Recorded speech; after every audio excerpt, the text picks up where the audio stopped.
नमस्कार साथियों, कैसे हैं आप सभी लोग। आशा करता हूं आप सभी लोग बहुत अच्छे होंगे।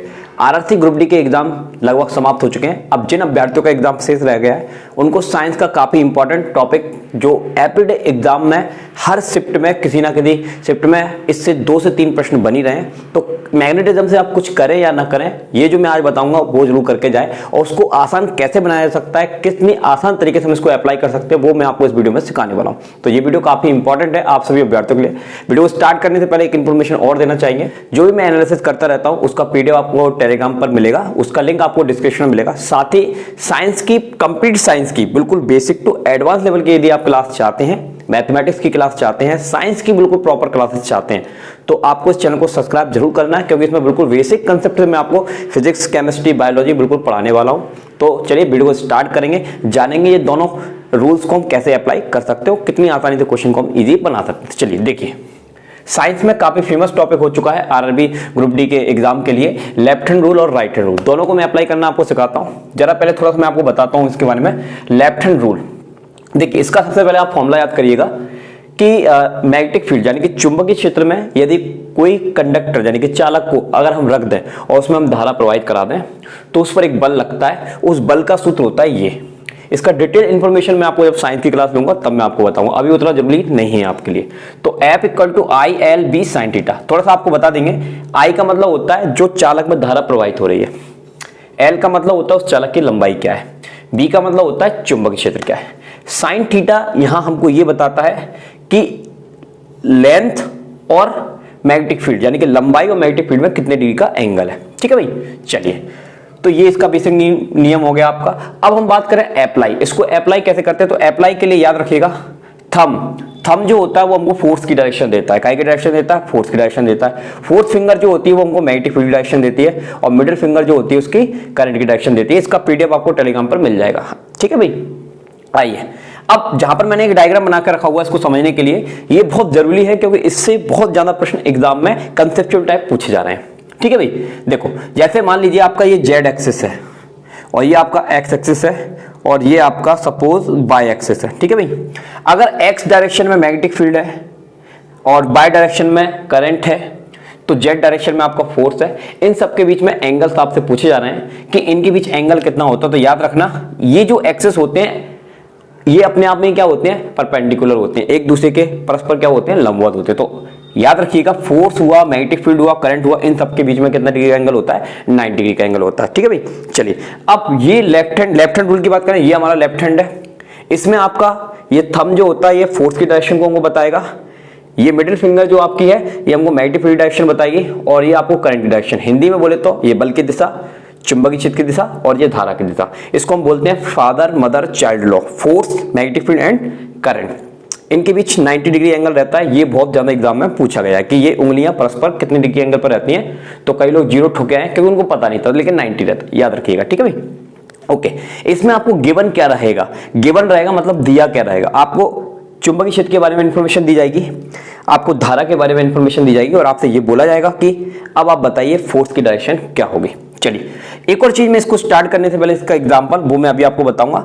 याद रखिएगा, यदि धारा और चुंबकीय क्षेत्र दोनों एक ही दिशा में यानी कि अगर चुंबकीय क्षेत्र x दिशा में है और कंडक्टर में धारा भी x दिशा में जा रही है तो उस स्थिति में इन दोनों के बीच एंगल कितना होगा? 0 डिग्री होगा। तो 0 डिग्री की वजह से साइन 0 की वैल्यू 0 होती है, तो हमारा बल कितना हो जाएगा? 0 हो जाएगा। तो ये भी बहुत याद रखना है आपको कि अगर दोनों वेक्टर एक ही डायरेक्शन में है यानी कि आपका चुंबकीय क्षेत्र और धारा एक ही दिशा में है तो बल कितना होता है? 0 होता है। तो ये आपका आंसर होगा। चलिए इसको अप्लाई करने का तरीका मैं अभी आपको बताता हूं।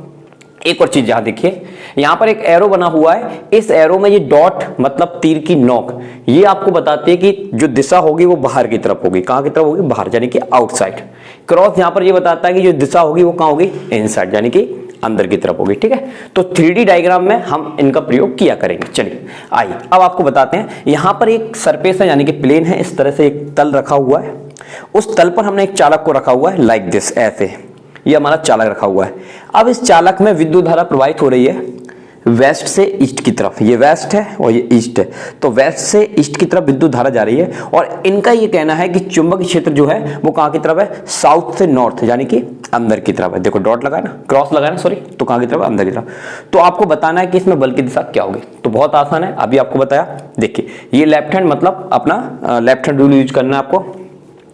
चलिए तो देखिए अब सबसे पहले आपको पकड़ना है चुंबकीय क्षेत्र। ये कौन सा क्षेत्र है, चुंबकीय क्षेत्र। तो ये चुंबकीय क्षेत्र को मैंने पकड़ा, कहाँ है ये, अंदर की तरफ। तो देखिए ये मैंने पकड़ा और ये मैं अंदर ले गया और ये अल्टीमेटली अपने आप ही करंट की डायरेक्शन में आ गया। तो फोर्स की डायरेक्शन कैसी आ गई, अपवर्ड, यानी कि इस तल के, कौन से तल के, जिस तल में ये चालक रखा हुआ है उस तल के लंबवत ऊपर की तरफ क्या होगी, बल की दिशा होगी। एक बार आपको फिर बता देते हैं कि ये चुंबकीय क्षेत्र है, ये अंदर गया, ये धारा ऐसे जा रही है, तो बल की दिशा कैसे आई, अपवर्ड। तो आप ऐसे चिन्ह लगा के बता सकते हो इसकी डायरेक्शन कैसी है, अपवर्ड, ठीक है ना, यानी कि ऊपर की तरफ है। सपोज अगर मैग्नेटिक फील्ड कैसा होता, डॉट होता, कैसा होता है यहाँ पर डॉट, तो डॉट के लिए क्या करना पड़ता, डॉट का मतलब बाहर, तो ये हमने मैग्नेटिक फील्ड ऐसे बाहर किया, करंट किधर जा रही है, उधर की तरफ जा रही है, तो ये देखो करंट गई, तो ये डायरेक्शन कहाँ आई, डाउनवर्ड। तो अगर ये वाला मैग्नेटिक फील्ड होता बाहर वाला तो डायरेक्शन डाउनवर्ड आती, क्योंकि यहाँ पर मैग्नेटिक फील्ड अंदर वाला है तो डायरेक्शन कहाँ आई है, ऊपर की तरफ आई। आशा करता हूँ ये चीज आपको समझ में आ गई होगी। आइए राइट हैंड रूल जानते हैं। राइट हैंड रूल से हम क्या करते हैं, तो याद रखिएगा चालक में बहने वाली प्रेरित धारा की दिशा हम ज्ञात करते हैं। प्रेरित धारा की दिशा यानी कि इंड्यूस्ड करंट हम निकालने के लिए किसका प्रयोग करते हैं, right hand current, right hand का। तो जनरेटर में जो करंट बनती है उसकी डायरेक्शन निकालने के लिए किसका प्रयोग किया जाता है, राइट हैंड रूल का, ठीक है। चलिए इसमें भी क्या है, इसमें जो आपका थंब होगा वो फोर्स की डायरेक्शन बताएगा या मोशन की डायरेक्शन बताएगा, यानी कि गति की दिशा बताएगा। इसमें करंट निकालना होता है और मैग्नेटिक फील्ड गिवन रहता है। आइए इसका भी एग्जांपल देखते हैं। सपोज जैसे मैंने आपको एक चालक दिया और ये चालक नीचे की तरफ जा रहा है, यानी कि इसकी गति की दिशा नीचे की तरफ है, या आप कह सकते हो उसकी बल की दिशा नीचे की तरफ है, ठीक है भाई। और ये दो लोकेशन है, एक लोकेशन का नाम मैं रख देता हूँ A और एक लोकेशन का नाम रख देता हूँ मैं B, और चुंबकीय क्षेत्र आपको दे दिया सपोज अंदर की तरफ, और आपसे ये पूछा जा रहा है कि इसमें धारा की दिशा बताइए, A से B होगी या फिर B से A होगी। तो बहुत आसान है, right hand rule. Right hand मतलब हमारा ये सीधा वाला हाथ। तो देखिए फिर से हम फैलाएंगे ऐसे परस्पर लंबवत, ये बल, ये चुंबकीय क्षेत्र और ये धारा। तो आइए अप्लाई करते हैं इसको। देखो सबसे पहले हमको चुंबकीय क्षेत्र पकड़ना है। चुंबकीय क्षेत्र होती है फोर्थ फिंगर, ठीक है, तर्जनी उंगली। तो ये हम चुंबकीय क्षेत्र को ले गए। अब ये बल कहाँ है, नीचे, तो ये नीचे की तरफ लाइक दिस, तो कहाँ गया, इधर की तरफ, यानी कि A से B की तरफ, A से B की तरफ आपकी विद्युत धारा की दिशा मानी जाएगी, ठीक है। सपोज एक बार फिर से बता देते हैं, एक बार फिर से, ठीक है। तो देखो ये चुंबकीय क्षेत्र और ये बल की दिशा नीचे, तो देखो अल्टीमेटली आप देख सकते हैं A से B की तरफ। अगर सपोज इसकी डायरेक्शन चुंबकीय क्षेत्र की दिशा कहाँ की तरफ होती है, बाहर की तरफ होती है, तो देखो मुझे ऐसे करना पड़ेगा।